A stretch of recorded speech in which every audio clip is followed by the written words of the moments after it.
जी, नमस्कार, सत श्री अकाल एंड गुड इवनिंग। मैं हूं आरजू आजमी और आप देख रहे हैं पॉइंट ऑफ व्यू। आज हम जरा बात करेंगे थोड़ा सा पॉलिटिक्स से हटके, और हमने सोचा कि हमने आपको बताया भी था कि हम डिफरेंट टॉपिक्स करेंगे जिसके अंदर जो है वो एजुकेशन भी होगा, एनवायरनमेंट भी होगा, और हम एंटरटेनमेंट वर्ल्ड को भी डिस्कस करेंगे, चाहे वो पाकिस्तान का हो या फिर वो भारत का।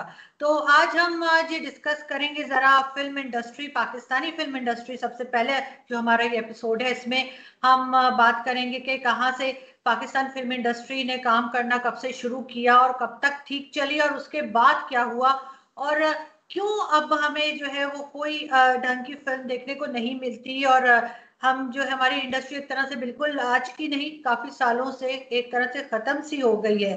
तो ऐसा क्या हुआ? क्योंकि अगर आप ब्लैक एंड व्हाइट मूवीज उठा के देखें कभी यूट्यूब पे, या गाने सुने मोहम्मद अली साहब के, नदीम साहब थे, वहीद मुराद साहब के, तो काफी अच्छे गाने भी होते थे और मूवीज भी होती थी। तो अब अचानक ऐसा क्या हुआ और कहाँ से हम इस जवाल की तरफ चले हैं? हमें जी आज ज्वाइन किया है एजाज गुल साहब ने। आप फिल्म क्रिटिक भी हैं और बहुत अरसे से मतलब आपकी गहरी नजर है फिल्मों के ऊपर के किस तरह से हमारे यहाँ काम होता है। इसके अलावा आप राइटर भी हैं। बहुत शुक्रिया सर कि आपने ज्वाइन शुक्रिया। किया। शुक्रिया।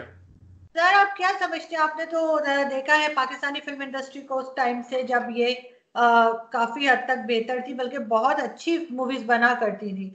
तो क्यों हम जो है उस तरह की फिल्में फिर आगे नहीं प्रोड्यूस कर पाए और इस हाल को पहुंचे हैं? जी शुक्रिया आरजू।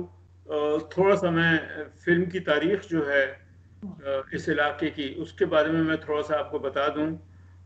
बहुत से हमारे यंगस्टर्स जो हैं वो शायद ये नहीं समझते, और उन्हें ये बताने की ज़रूरत है कि फिल्म जो हैं इस इलाके में वो अगस्त 1947 में शुरू नहीं हुई, बल्कि फिल्म यहाँ पे है लेट 20s में शुरू हुई, और फिर वो अरूज पे पहुंची 1930s में। यहाँ पे सिनेमाज भी थे, डिस्ट्रीब्यूटर्स भी थे, डायरेक्टर्स भी थे, स्टूडियोज भी थे 3 लाहौर में, और फिल्में बनती थी यहाँ लाहौर में। ख़ास तौर पे पंजाबी फिल्में बनती थी। और उसके बाद फिर जब आज़ादी मिली हमें 1947 में, तो बहुत सी इंडस्ट्री के लोग जो थे लाहौर के, वो हिंदू कम्युनिटी को बिलोंग करते थे, और वो फिर माइग्रेशन करके अपना अमृतसर और फिर दिल्ली और फिर मुंबई चले गए। उस ज़माने में बॉम्बे होता कहलाया जाता था वो। और कुछ, ये मैं उसको अंडरलाइन कर रहा हूँ लफ्ज़ कुछ को, कुछ आर्टिस्ट जो हैं बॉम्बे से वो पाकिस्तान आ गए, और बहुत सारे आर्टिस्ट नहीं आए। नौशाद नहीं आए, दिलीप कुमार नहीं आए, नरगिस नहीं आई, शकील बदायूनी नहीं आए, लेकिन जो लोग आए उन्हें उन्हें मैं सलाम करता हूँ, इसलिए कि वो बिल्कुल अपने अरूज पे थे उस वक्त। नूरजहान थी, नज़ीर साहब थे, शौकत रिजवी साहब थे, मास्टर गुलाम हैदर थे। और ये जब पाकिस्तान आ गए तो यहाँ पे स्टूडियोज़ कुछ जो हैं वो पार्टीशन के रॉयट्स में तबाह हुए, जले, उन्हें फिर से बनाया गया, रेनोवेट किया गया, रिफर्बिश किया गया, और इंडस्ट्री जो है ये शुरू हो गई 1948 में। हमारी पहली फिल्म जो है तेरी याद, वो सितंबर 1948 में लगी। वो ठीक नहीं गई, लेकिन मैं मतलब है लोगों ने, जो फिल्म मेकर्स थे, उन्होंने अपना इसको अपनी डिफीट नहीं समझा, वो फिल्म बनाते रहे। उर्दू फिल्में ठीक नहीं जा रही थी, गलत फहमी थी, शायदा थी, ये फिल्में ठीक नहीं गई। फिर नज़ीर साहब ने लारे और फेरे बनाई, 2 फिल्में पंजाबी की, बहुत अच्छी गई, और इस तरह से उर्दू और पंजाबी फिल्में बननी शुरू हो गई। और 50s जो है आरजू, वो हमारा पीक का पीरियड था एक तरीके से। फिल्म मेकर्स अनवर कमाल पाशा जो राइटर भी थे खुद, तमाम फिल्में उन्होंने खुद लिखी हैं। गुलाम, गुमनाम, दो आंसू, सरफरोश, अनारकली, ये तमाम उनकी बड़ी मशहूर फिल्में थी। फिर मसूद परवेज़ आ गए, म्यूज़िकल्स उन्होंने इंतज़ार बनाई और झूमर बनाई, कोयल बनाई। तो ये पीरियड हमारा बहुत अच्छे तरीके से 50s का शुरू हुआ। और याद रहे कि हमसाया मुल्क की फिल्में भी 50s में चलती थी, और दोनों फिल्मों को लोग लोग देखने के लिए आते थे और पसंद करते थे, और हमारा एक तरीके से मुकाबला भी था। ये मुकाबला बहुत ज़रूरी था, और ये मुकाबला चलता रहा थ्रू आउट द 50s और अर्ली 60s। 65 में ये अपना जो गवर्नमेंट जो है उन्होंने इंडियन फिल्म पे पाबंदी लगा दी, और उसके बाद मेरे ख्याल में, मुझसे शायद आप डिसएग्री करें, लेकिन मेरे ख्याल में मुकाबला जब ख़त्म हुआ तो हमारा स्टैंडर्ड जो है वो भी उससे मुतासिर हुआ। और फिर बाद में फिर ये अपना जो पाबंदी जो है वो लग गई अपना फिल्मों पे 65 की वॉर के बाद, और फिर मुशर्रफ की हुकूमत ने 1996-97 में ये फिर फिल्मों की इजाज़त दे दी, और फिर थोक के हिसाब से हमसाया मुल्क से फिल्में आई। हर साल 50-55 फिल्में, हॉलीवुड की फिल्में भी लगती थी, और वो पीरियड बड़ा अच्छा रहा, लेकिन फिर गालिबन 2017 में फिर पाबंदी लग गई। लेकिन सर उससे पहले जो यानी जब पाबंदी लगी उसके बाद जो फिल्में बनी यहाँ पे, कुछ फिल्में तो अच्छी थी जो मोहम्मद अली साहब होते थे और वहीद मुराद साहब होते थे उसके बाद। लेकिन फिर उससे आगे जब हम आते हैं जहाँ पे एक पंजाबी फिल्मों का कल्चर हमारे यहाँ शुरू हो गया, सैयद नूर साहब जैसे डायरेक्टर आ गए, जो आपने एक दफा मेरे ही शो में कहा था कि एक साल में 200 स्क्रिप्ट उन्होंने कहा कि मैं लिख देता हूँ। तो उससे आपको नहीं लगता मयार गिरा है? और दूसरा ये कि बहुत ज्यादा हम कॉपी करने लगे इंडियन फिल्मों के स्क्रिप्ट उठा के, जो हमारी फिल्म बहुत ज्यादा चली आई ना, वो भी उनके यहाँ की फिल्म आंधी की हूबहू कॉपी है। तो एक तरह से तो हमारे यहाँ के लोग शायद इसलिए भी नहीं चाहते होंगे कि इंडियन मूवीज यहाँ पे लगे, क्योंकि या लोग देख पाए, क्योंकि जाहिर है वो उधर से स्क्रिप्ट उठा के यहाँ पे बनाएंगे तो पकड़े जाएंगे हमारे लोग तो। लेकिन अब तो खैर इंटरनेट का जमाना है, लोग आसानी से पता लगा सकते हैं, लेकिन फिर भी ओरिजिनल स्क्रिप्ट हमारे यहाँ बहुत कम हो गया। जी जी हुआ। थोड़ी सी मैं अपनी ही करेक्शन कर दूं। नूर साहब जो हैं उन्होंने 200 फिल्में जो हैं वो स्क्रिप्ट लिखे उन्होंने, लेकिन वो तकरीबन 10-15 साल का अरसा था जिसमें उन्होंने लिखे, और वो एवरेज जो है उनकी वो साल में तकरीबन 10-12-15 स्क्रिप्ट थे, जो कि मेरे ख्याल में बहुत ज़्यादती है। मेरे ख्याल में किसी तरह से भी राइटर को साल में 1-2 फिल्में नहीं, 1-2 फिल्मों से ज़्यादा स्क्रिप्ट नहीं लिखने चाहिए। इसी तरीके से हमारे एक्टर्स जो हैं उस ज़माने के, विदाउट नेमिंग नेम्स, उन्होंने 20-20, 22-22 फिल्मों में काम किया साल में। और इस तरीके से जो वो एक एक्सप्रेशन है कि लेस इज़ मोर, लेकिन इन्होंने इस बात को नहीं सुना और थोक के हिसाब से काम किया। और अब आपके उसके ऊपर मैं आता हूँ कि किस तरीके से क्वालिटी जो है वो 2006-2007 बल्कि 2000 के बाद ही ख़त्म होनी शुरू हो गई, और फिर आहिस्ता आहिस्ता गिरती गई, और नॉन प्रोफेशनल लोग जो हैं इंडस्ट्री में वो आ गए। और दुख की बात है कि वो प्रोफेशन से उनका वाबस्ता नहीं था, ताल्लुक नहीं था, और उस तरीके से इंडस्ट्री जो है बड़ी मजरूह हुई, बहुत नुकसान पहुंचा उसको। और फिर 2007 में शुएब मंसूर ने खुदा के लिए बनाई, ये डिजिटल थी फिल्म और 35 मिलीमीटर्स पे नहीं थी, और इस तरीके से हम आगाज़ हुआ हमारा डिजिटल। लेकिन आगाज़ के साथ एक अंजाम भी हुआ, अंजाम हुआ लाहौर की फिल्म इंडस्ट्री का, जब लाहौर के फिल्म मेकर्स जो हैं वो तकरीबन उन्होंने अपना करियर ख़त्म कर दिया, और हम कराची चले गए, और वहाँ पे टीवी के नेटवर्क्स और टीवी की इंडस्ट्री जो है, टीवी की टेलीविज़न जो है वो आ गए इस मैदान में, और हमारा एक नया जो है आगाज़ वो हुआ फिल्मों का कराची से। लेकिन सर एक गंडासे वाली मूवीज भी हमारे यहाँ बहुत आई सुल्तान राही साहब के जमाने में। उस वक्त भी जो उर्दू फिल्म इंडस्ट्री थी वो तकरीबन बैठ गई, बल्कि उसमें भी जो है वो इसी तरह के गंडासे और वो कल्चर मुतारिफ कराया गया, जो कि बाद में बुरी तरह से फ्लॉप हुआ। लेकिन हमारे यहाँ जो है वो आप किसकी गलती समझते हैं, डायरेक्टर की, प्रोड्यूसर की, या हमारे एक्टर्स की, ऑडियंस की, कि जिसकी वजह से पाकिस्तान फिल्म इंडस्ट्री जो है वो तकरीबन एक तरह से आप समझे खत्म ही हो गई? मैं थोड़ा सा आपको पीछे ले जाता हूँ। मैं ले जाता हूँ आपको 1980s में, जब स्मगल्ड और गैर कानूनी और इलीगल और अनसेंसर्ड वीडियो जो है VHS वो आया थोक के हिसाब से। चूँकि हमसाया मुल्क की फिल्में बैन थी, चुनाचे लोगों ने बड़ी ही तादाद में वो फिल्में देखी, और इस तरह से फिल्म ट्रेड को नुकसान पहुँचा, इसलिए कि ये तमाम सब कुछ जो है वो गैर कानूनी था, अनसेंसर्ड था, स्मगल्ड था, पायरेटेड था। और ये पहली ज़रूरत थी ये इंडस्ट्री के ऊपर, वीडियो पायरेसी। और इंडस्ट्री खैर मेरे ख्याल में इससे बड़ी बुरी तरह से मुतासर हुई। और मुझे याद है कि अपना लोग जो हैं वो 3-3, 4-4 फिल्में VHS पे ले आया करते थे, और वो मैराथन सेशन हुआ करता था, और अपना वीडियो मशीन जो हैं वो वीसीआर वो भी किराए पे मिल जाया करता था। तो उन्होंने थोक के हिसाब से वो फिल्में देखी, और पाकिस्तानी फिल्म इंडस्ट्री को पहला नुकसान तो उस वक्त हुआ लेट 70s अर्ली 80s में, और उसके बाद फिर बड़ा नुकसान ये हुआ कि सिनेमा जो हैं वो टूटने शुरू हो गए, वेडिंग हॉल्स बने और अपना शॉपिंग सेंटर्स बने, और चुनाचे ये बहुत कड़ी ज़र्ब थी इंडस्ट्री के ऊपर। लेकिन इंडस्ट्री ने रोते पीटते ये ज़र्ब भी बर्दाश्त कर ली, और फिल्में बनी, 80s में भी बनी फिल्में, 90s में भी बनी। नेफडिक जो है नेशनल फिल्म डेवलपमेंट कॉरपोरेशन, वो भी बना 1973-74 में, फिर 2002 में बंद हो गया वो, और ये सब कुछ हुआ। और मैं समझता हूँ कि इसी दौरान मार्शल लॉ भी लगा जनरल ज़ियाउल हक का, और जो पंजाबी फिल्में जो हैं बहुत थोक के हिसाब से बनी। मैं एक वाक़या बता दूँ आपको, रेलिवेंट है वो। 83 में प्रेसिडेंट ज़ियाउल हक ने फिल्म इंडस्ट्री को बुलाया पिंडी में, और एक मैराथन सेशन करवाया पूरे दिन के साथ। उसमें actors, directors, producers, distributors, exhibitors, sound recorders, सभी लोग शामिल थे। और उन्होंने कहा कि भाई फिल्में आपको और अच्छी बनानी चाहिए, और हम सदारती अवार्ड जो है सिविल अवार्ड वो भी हम देंगे फिल्म वालों को। फेस्टिवल बाहर जो जाएंगे उसमें फिल्म वाले भी शामिल हुआ करेंगे। तो इंडस्ट्री बहुत खुश थी।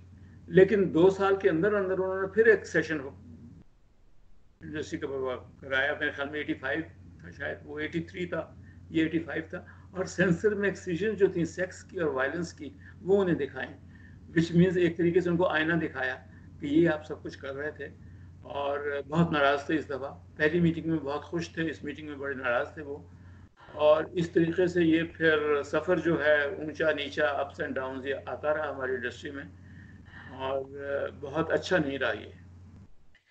सर, जो पुरानी फिल्में थी हमारी, जो इसमें मोहम्मद अली साहब होते थे, वहीद मुराद साहब थे और दूसरे लोग, ब्लैक एंड वाइट भी और कलर्ड के जमाने में भी, उस वक्त गेटअप तकरीबन वैसा ही होता था जैसे द इंडियन फिल्म्स में हीरोइंस का होता था कि वो साड़ी पहने हुए हैं और बिंदी वगैरह लगाए हुए, सब कुछ उसी तरह का गेटअप होता था।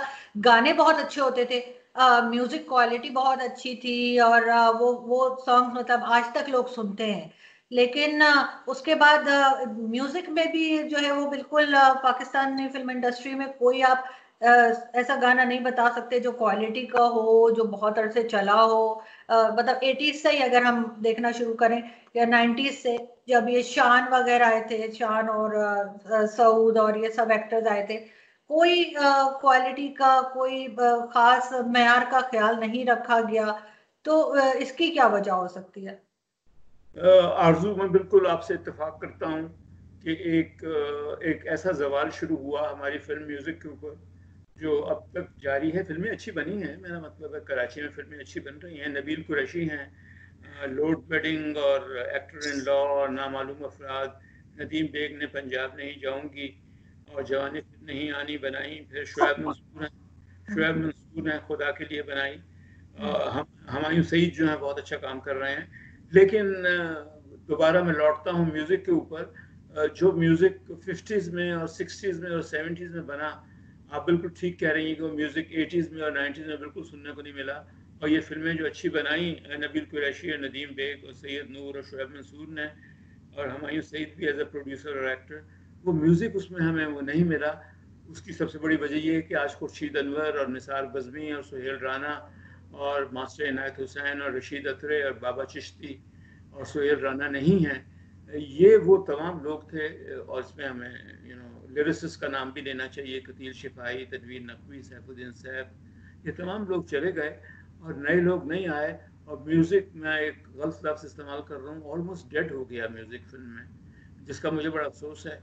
और मुझे अगर अच्छी म्यूज़िक सुनने को मिलती है तो वो पास्ट की म्यूज़िक है, जैसे कि आपने बताया 50s और 60s और इवन 70s। हीर रांझा 70 में आई, उमराव जान अदा आई, अंजुमन आई 70s में। तब भी म्यूज़िक ठीक था, लेकिन उसके बाद म्यूज़िक बिल्कुल ख़त्म हो गया। लेकिन सर, अगर आप जिनका जिक्र कर रहे हैं, हुमायूं सईद का और जैसे शुएब मंसूर वगैरह, ये फिल्में जो है इनकी, ये फिल्म से ज्यादा ये टीवी प्लेज लगे। वो क्योंकि टीवी से गए हैं ये लोग, तो उसके अंदर जो एक मसाला या एक अट्रैक्शन जो फिल्म की होती है वो देखने को नहीं मिली। वो फीचर फिल्म से ज्यादा ऐसा लग रहा था जैसे आप कोई टीवी प्ले को जाके आप जो है वो बड़ी स्क्रीन पे देख रहे हैं। क्वालिटी का कोई खास ख्याल नहीं रखा गया। जो पंजाब नहीं जाऊंगी उसका मैंने जो रिव्यू पढ़ा था लोगों का, तो वो इतना कोई खास नहीं आया। और अभी भी यानी बजट का भी मसला हो सकता है, क्योंकि हमारे यहाँ बजट बहुत कम है। इस वजह से जो है वो आर्टिस्ट भी उस तरह से नहीं आते, और एक लॉबी भी यहाँ पे भी चलती है कि जी एक ही को काम दे रहे, हुमायूं सईद हर जगह खुद हीरो बन जाते हैं, जबकि उनमें हीरो वाला कोई कोई हीरो वाली क्वालिटी नहीं है, वो कहीं से फिल्मी हीरो नहीं लगते। और मगर मुसलसल इसी तरह से हमारे टीवी ड्रामास जो पीटीवी के ड्रामे हुआ करते थे, उसके बाद से अब अगर आप आजकल के ड्रामे उठा के देखें टीवी के, तो वो भी इसी तरह से जवाल पजीर है कि हर जगह पे आपको 5 से 7 लोग नजर आएंगे जो अभी तक हीरो आ रहे हैं, वो हर ड्रामे में मौजूद होते हैं, इसी तरह से वो हर फिल्म में मौजूद होते हैं।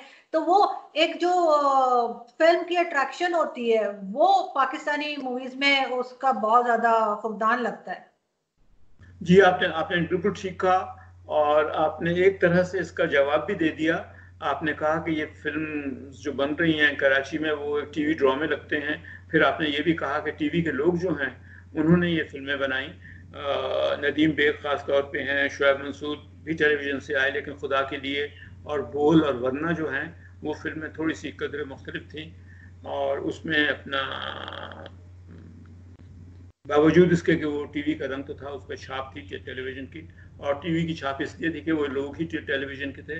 लेकिन साथ में एक जुड़ती हुई बात जो है वो ये है कि ये फिल्में जो बन रही हैं 2007-2008 से शुरू हुई और आज 2020 में भी बन रही हैं, उसमें एक टीवी की छाप की शायद एक वजह ये भी है कि हमारे यहाँ टीवी का बेसिस जो है फिल्म का और टेलीविज़न का फॉर दैट मैटर वो उसका स्क्रिप्ट है। और एक साहब से पूछा गया कि फिल्म की 3 बुनियादी चीज़ें आप बताइए, क्या हैं 3? तो उन्होंने कहा कि स्क्रिप्ट, स्क्रिप्ट और स्क्रिप्ट। चुनांचे वो आपका जुज़ है और वो आपके रॉ मटेरियल है। अगर वो अच्छा नहीं होगा तो आपकी चीज़ जितनी पॉलिश क्यों ना हो, आप उसमें आइटम सॉन्ग्स भी डाल दें, आप कॉमेडी भी डाल दें, आप हमसाया मुल्क के सिंगर्स जो हैं उनको भी डाल दें, वो म्यूज़िक डायरेक्टर्स नहीं है हमारे पास, लेकिन वो चीज़ मजबूत नहीं होगी इसलिए कि उसका स्क्रिप्ट मजबूत नहीं था। तो ये फिल्मों की जो आप बात कर रही हैं उसमें कमज़ोरी जो है वो एक बड़ी हद तक स्क्रिप्ट्स की है, और बहुत कम ऐसी फिल्में बनी हैं पिछले ग़ालिबन 13-14 साल में जिसके मजबूत स्क्रिप्ट थे, और हमारे पास राइटर्स अच्छे नहीं हैं। बहुत ज़रूरी है, अच्छे राइटर्स नहीं होंगे तो अच्छी फिल्म नहीं बनेगी। सर अब देखें जैसे इंडिया में कुछ पिछले सालों में कुछ फिल्में आई जो जैसे कि हिंदी मीडियम और इरफान खान की, और इसके अलावा 3 idiots, PK, oh my god, और मॉम, इंग्लिश विंग्लिश, ये एक हटके सब्जेक्ट्स थे। इसके अलावा भी कई फिल्में आई हैं, तो ऐसा नहीं है कि वहां पे भी सिर्फ मसाला फिल्में ही बन रही हैं। ये जिन फिल्मों के मैं नाम ले रही हूँ और बहुत सी फिल्में जिनका मैं अभी नहीं भी नाम ले पाई हूँ, लिस्ट मेरे पास नहीं है, वो एक तरह से थोड़ा सा हटके ट्रैक से हटके फिल्में बनी और बहुत लोगों ने पसंद की और चली। लेकिन वही आपकी वाली बात है कि हमारे यहाँ स्क्रिप्ट राइटर्स नहीं है, और उनका जो है वो बिल्कुल विजन ही नहीं है। जो लोग फिल्में लिख रहे हैं वो वही घिसे पिटी लाइंस पे लिखते हैं, या वो एक टीवी ड्रामा लिख देते हैं उठा के। अब एक दफा मुझे याद है कि मोइन अख्तर साहब किसी शो में थे और कोई फिल्म डायरेक्टर उनके साथ बैठे थे, तो उन्होंने कहा कि जी पाकिस्तानी फिल्में किसी के साथ नहीं देखी जा सकती। तो वो डायरेक्टर साहब बहुत नाराज हुए, कहने लगे कि क्यों क्यों ऐसी क्या बात होती है, हमारी तो बड़ी साफ सुथरी फिल्में होती हैं। वो कहने लगे इसलिए कि कोई साथ जाने को तैयार ही नहीं होता।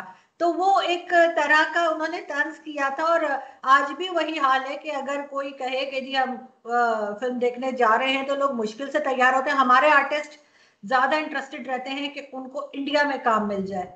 इंडियन आर्टिस्ट का मैंने अभी तक कोई खास देखा नहीं जिसने कोई ये ख्वाहिश जाहिर की हो कि वो पाकिस्तानी फिल्म में आना चाहते हैं। उसकी क्या वजह हो सकती है? सिर्फ स्क्रिप्ट है या बजट है, क्या कह सकते हैं, या हमारी गवर्नमेंट या कोई भी किसी किस्म की सपोर्ट नहीं है इस इंडस्ट्री को?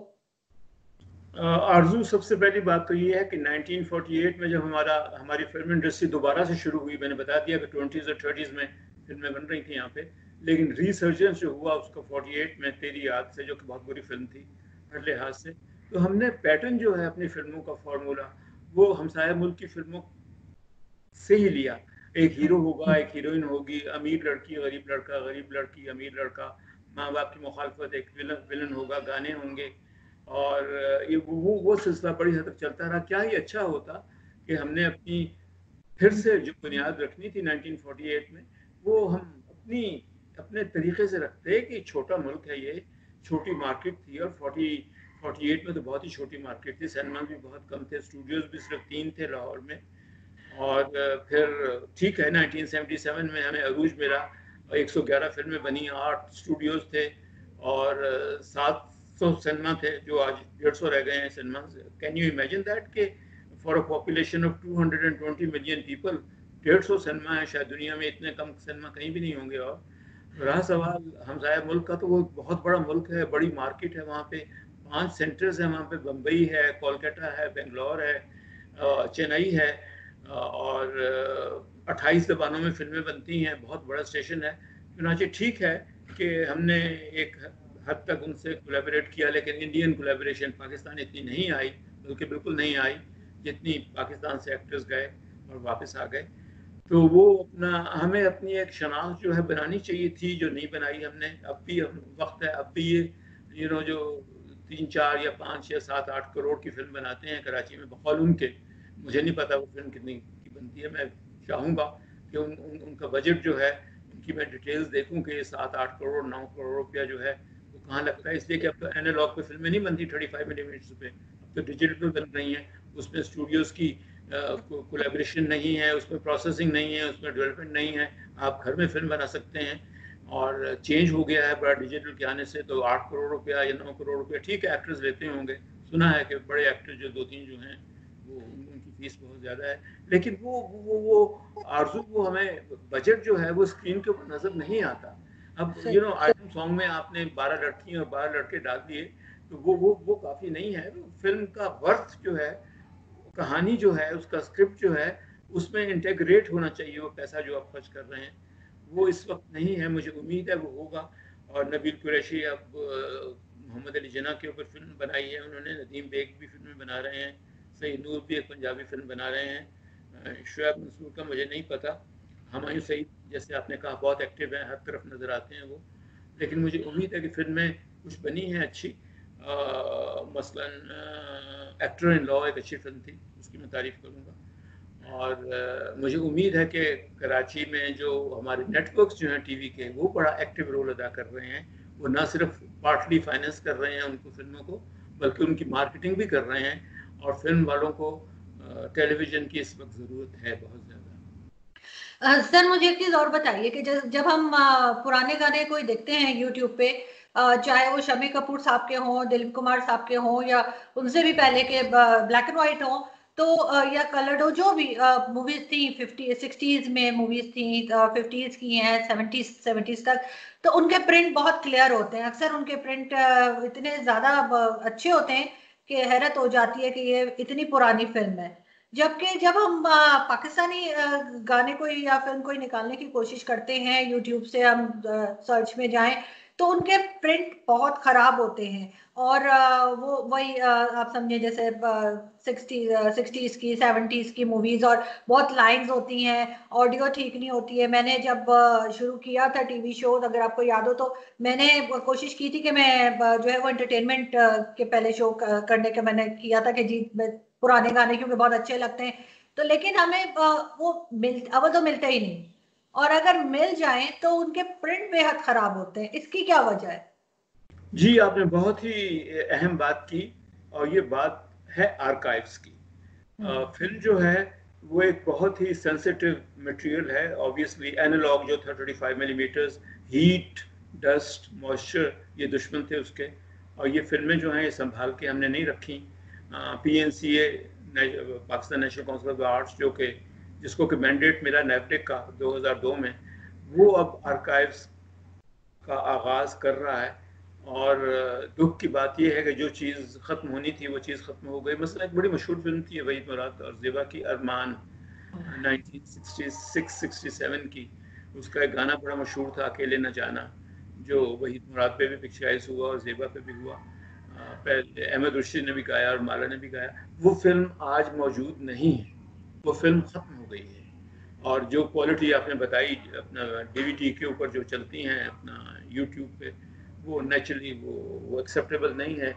तो उम्मीद की जा सकती है कि ये चीज़ जो पीएनसीए ने बेड़ा जो उठाया है आर्काइव्स का, हमसाया मुल्क में पुणे में बहुत बड़ा आर्काइव्स है फिल्म एकेडमी के साथ, और उन्होंने बहुत सारी फिल्में जो हैं न सिर्फ वो महफूज की हैं बल्कि उन्हें ठीक भी किया है। जैसे कि आपने बताया उस पर डॉट्स आ गए हैं, स्केचेस आ गए हैं। एक प्रोसेस है आर्काइव्स में कि वो स्केचेस महंगा है प्रोसेस, लेकिन उन्हें अगर ख़त्म नहीं तो बड़ी हद तक दूर किया जा सकता है।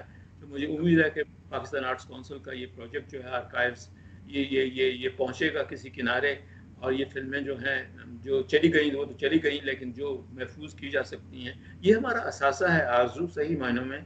50s और 60s में अनवर कमाल पाशा और हसन तारिक, मसूद परवेज़ और नज़रुल इस्लाम और परवेज़ मलिक और एस सुलेमान ने जो काम किया है, मैं और भी बहुत सारे डायरेक्टर्स हैं, मुमकिन नहीं है कि मैं हर एक का नाम लूँ, उन्होंने बहुत अच्छा काम किया है और मुझे उस पर बड़ा फ़ख्र है, और वो हमें महफूज करना चाहिए, वो बहुत ज़रूरी है हमारे लिए।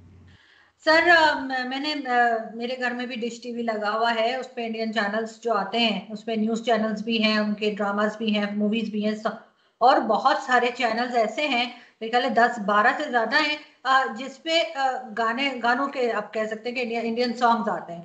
तो उसमें कई चैनल्स ऐसे हैं जो एक समझे आपको शाम में 8 बजे से 9 बजे से जो है वो रात तक उस पे पुराने गाने भी चलते हैं, ब्लैक एंड व्हाइट भी होंगे, कलर्ड भी होंगे। उन्होंने जैसे कहते हैं ना अपनी मूवीज को, अपने पुराने एक्टर्स को, अपने म्यूजिक को जिंदा रखा हुआ है कि आज मेरी जनरेशन, मेरे बाद वाली जनरेशन भी उनको देख सकती है और उनको सुन सकती है। लेकिन जो पाकिस्तान में पुराने गाने हैं या फिल्में हैं, हम किसी चैनल पे हमने नहीं देखा कि हमने कोई ऐसे चैनल्स बनाए हों जो बहुत जरूरी हैं कि हम अपने आर्टिस्ट जो है हमारे बहुत बड़े अच्छे अच्छे मोहम्मद अली साहब और नदीम साहब और वहीद मुराद और कई लोग ऐसे गए हैं, तो हम उनके जो उनका आर्ट था, जो जो उनका काम है, उनकी कंट्रीब्यूशन है, उसको जिंदा रखने के लिए हम इस तरह के चैनल्स बनाए जो सिर्फ पाकिस्तानी मूवीज और पाकिस्तानी सॉन्ग्स जो है उनको दिखाएं, और ज्यादातर पुराने, और ताकि और नए भी चले, लेकिन ये कि पुराने भी, ताकि हमारी जनरेशन वाकिफ तो हो उन लोगों से। हमें तो वो गाने और वो फिल्में कहीं देखने को नहीं मिलती। आप आज लगा के देख लें, इंडियन चैनल्स जो म्यूजिक के हैं, आपको पुराने से पुराने आपको मिल जाएंगे उनके, यानी सुरैया और नरगिस और इस तरह के उनके सॉन्ग्स आ रहे होते हैं। और उनके नाम जाहिर है मुझे इसीलिए आए ना, और ना सिर्फ सॉन्ग्स आते हैं, उनके जो पहले एंकर आते हैं वो आके पूरी डिटेल बताते हैं कि जी ये गाना इन्होंने लिखा, इन्होंने कंपोज किया, इन्होंने गाया, और ये एक्टर है, तो आपको ऑटोमेटिकली पूरा आपको सारा कुछ पता लग जाता है। हम इस चीज पे कोई तवज्जो नहीं देते। बहुत ठीक बात कही आपने। पहली बात का आपका क्वालिटी जो है पुराने गानों की, चाहे वो सुरैया के हों या वो शमशाद बेगम के हों या वो मोहम्मद रफ़ी साहब के हों या मुकेश के हों, रफ़ी के हों, वो बहुत अच्छी क्वालिटी उसमें मिलती है। उसमें आर्काइव जो है, इंडियन आर्काइव जो पुणे में है, उसका बहुत बड़ा क्रेडिट है। खुद प्रोड्यूसर्स का भी है कि उन्होंने उसको महफूज करके रखा अपने गानों को, जो हमारे यहाँ नहीं है।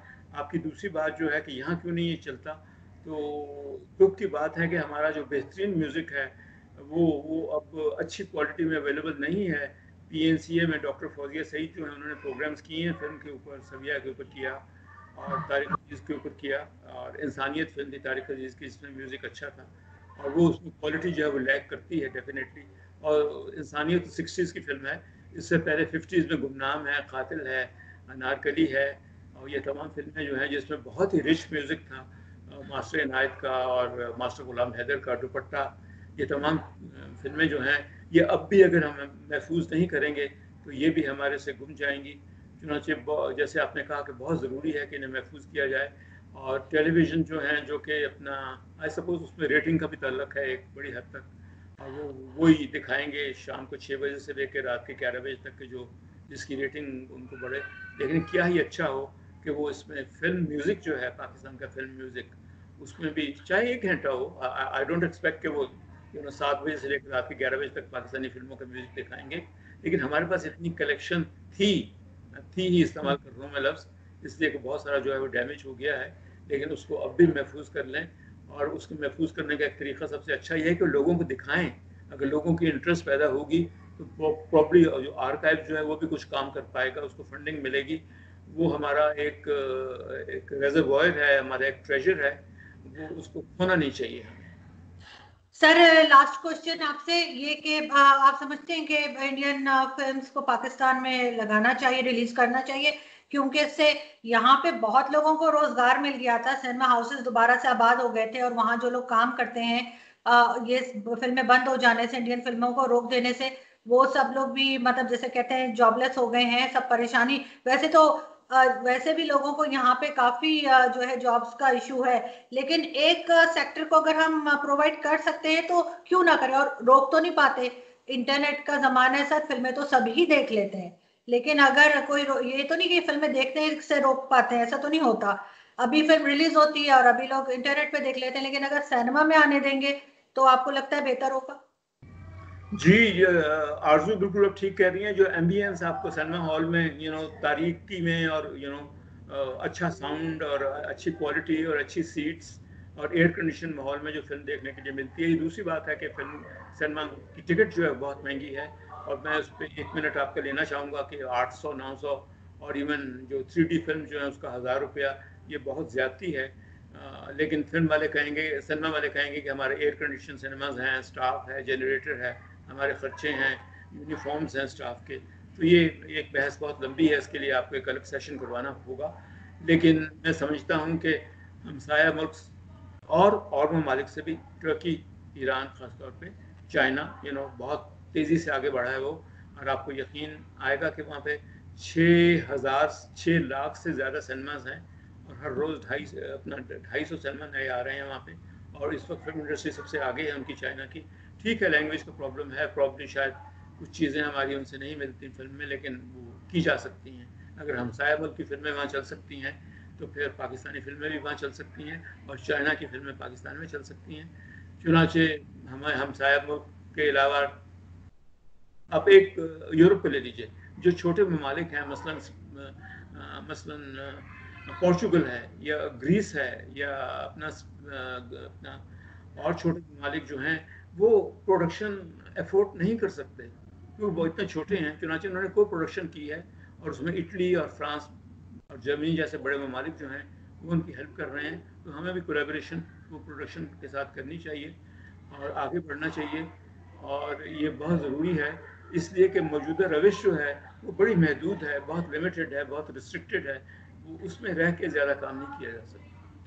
लेकिन सर इंडिया से ज्यादा तो किसी की फिल्में हमारी समझ में आनी नहीं है, चाहे वो चाइनीज हो, चाहे वो टर्की मूवीज हो। हमें तो सबसे ज्यादा अगर इंडियन मूवीज पाकिस्तान में लगने की इजाजत होगी तो उनके एक्टर्स को भी सब पहचानते हैं, लैंग्वेज भी समझ आती है, सॉन्ग्स भी एक जैसे होते हैं, और कल्चर भी समझ में आता है कि क्या हो रहा है। तो मेरा नहीं ख्याल कि अगर हम चाइनीज मूवीज लगाएं तो उनका कल्चर, उनकी म्यूजिक, उनकी जबान या कुछ भी हमारे लोगों को इतना ज्यादा अट्रैक्ट कर सके जितना इंडियन मूवीज अट्रैक्ट करती हैं। लेकिन उससे मैं यही कह रही हूँ कि अगर यहाँ पे इजाजत दे दें तो कम से कम हमारे यहाँ जो सिनेमा खाली पड़े हुए हैं, जो हमारे सिनेमा में लोग नहीं जा रहे, तो वो कम से कम जो लोग जॉबलेस हो गए उसकी वजह से, वो दोबारा से जो है वो अपना घर चला पाएंगे।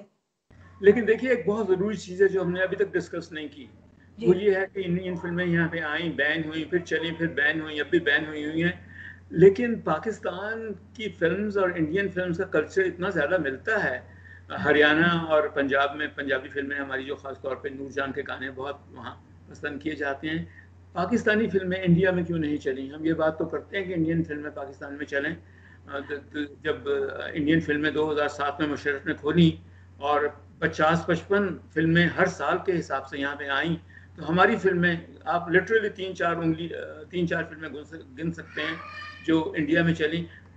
हमसाया मुल्क से फिल्में यहाँ पे चलें, ठीक है, पसंद करते हैं लोग, लेकिन हमारी फिल्में भी इंडिया में चलनी चाहिए। अगर वहाँ से 50 फिल्में आती हैं तो हमारी भी 15 से 20 फिल्में जो हैं वो चलनी चाहिए। बल्कि मैं तो ये कहूँगा कि हमारे जो इम्पोर्टर्स हैं इंडियन फिल्म्स के, उन पर ये लाजमी करार दिया जाए कि वो फिल्में जो हैं इंडिया में एक्सपोर्ट करें, और ये ट्रेड इन जो है बायलैटरल, वो लाजमी है, उसको अंडरलाइन कर देना चाहिए। लेकिन सर आप ऑडियंस को जबरदस्ती तो नहीं ला सकते ना सिनेमा में, हमारी फिल्में तो हम खुद नहीं देखते, तो इंडिया वाले क्या देखेंगे? जो क्वालिटी, जो स्टोरी लाइन, जो सॉन्ग हमारे यहाँ बनते रहे हैं ज्यादातर, मैं सबको नहीं कह रही, ज्यादातर, तो वो तो हम लोग खुद नहीं देखते। मैंने पता नहीं सालों हो गए मैंने कोई पाकिस्तानी फिल्म नहीं देखी, तो मैं किसी को कैसे फोर्स कर सकती हूँ कि आप ये देखें? आपको मतलब खुद से हमें जो है वो अपनी फिल्म की क्वालिटी वो करनी पड़ेगी कि ऑडियंस जो है वो हॉल में आए।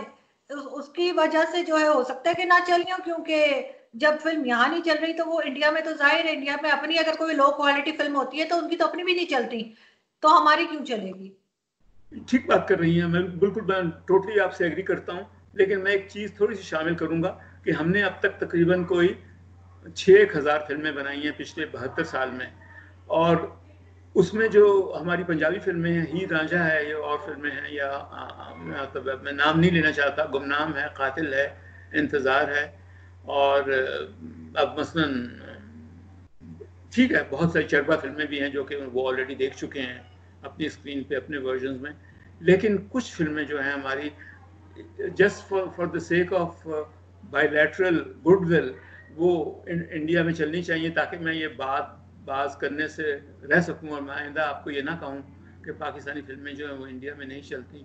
हमारी सेलेक्टेड फिल्में जो हैं, चंद से साल की 3-4 फिल्में जो हैं, या ठीक है, बहुत सारी फिल्में जो है नहीं चलेंगी, और ऑब्वियसली वो पैसे को देखेंगे कि फिल्में क्यों चलेंगी अगर लोग देखने के लिए नहीं आएंगे। और हमारी फिल्में जो हैं ओवरऑल प्रॉब्ली क्वालिटी लैग करती हैं, लेकिन हमारा एक रिजर्वायर है ख़ासतौर पे पंजाबी फिल्मों का, और उसमें उत्तर प्रदेश और पंजाब और ये और शहर जो हैं जहाँ के उर्दू और पंजाबी बोली जाती है, वहाँ पे और कुछ, ये यकीन कीजिए, आप मुझसे ज़्यादा आप ये जानती हैं क्योंकि आप इस वक्त ये सब्जेक्ट डील कर रही हैं, लोगों में गुडविल है पाकिस्तान के हवाले से, और वो पसंद करते हैं, वो जानना चाहते हैं। हमारे हमारे लिरिसिस्ट बहुत अच्छे थे जिन्होंने गाने लिखे, हमारे म्यूजिशियंस बड़े अच्छे थे, नूर जहान और मेहदी हसन के गाने जो हैं बहुत पसंद किए जाते हैं, तो हमें वो वहाँ पे भेजना चाहिए और वो वहाँ पसंद करेंगे। सर हो सकता है पुरानी फिल्में भेजें तो वो चल जाएं, लेकिन नई फिल्में अगर आप 10 फिल्में आप ऐसी देख लेंगे, आप खुद अगर 10 फिल्में ऐसी देख लेंगे जो आपको नहीं पसंद आएंगी, 11वीं अगर अच्छी भी होगी आप उसे खुद ही कहेंगे कि रहने दो मैं नहीं देख रहा, क्योंकि 10 से आप भुगत चुके होंगे। तो वही वाली बात है कि यहाँ पे किसी किस्म की क्वालिटी के ऊपर काम होगा तभी हम थोड़ा बहुत आगे बढ़ पाएंगे, वरना अगर हम 10 या 8 फिल्में खराब देंगे और 9वीं या 10वीं अच्छी देंगे तो हमारा कौन यकीन करेगा कि ये शायद अब ये इसमें मेरा टाइम जाया नहीं होगा। तो इस वजह से क्वालिटी के ऊपर बहुत ज्यादा काम करना पड़ेगा। और अगर ये कंपटीशन जो पहले था, जो आप कह भी रहे थे कि बहुत अच्छा था कि कंपटीशन हो रहा था कि दोनों जगह की फिल्में लग रही थी, वो दोबारा होना चाहिए कि वहां की भी फिल्म लगे और यहाँ की भी, तभी ये लोग काम करेंगे, वरना तो सब रिलैक्स कर जाएंगे कि ठीक है जी, कम से कम कंपटीशन में तो कोई नहीं है। तो बहुत शुक्रिया सर कि आपने ज्वाइन किया, thank you so much, and I hope कि आप हमें वीकली ज्वाइन कर लेंगे। हम थोड़ा सा कोशिश करेंगे अपनी तरफ से कि हमारी इंडस्ट्री को भी हम आगे बढ़ने में मदद करें। Thank you so much sir. बहुत बहुत थैंक शुक्रिया, यू, बहुत बहुत बहुत शुक्रिया। शुक्रिया।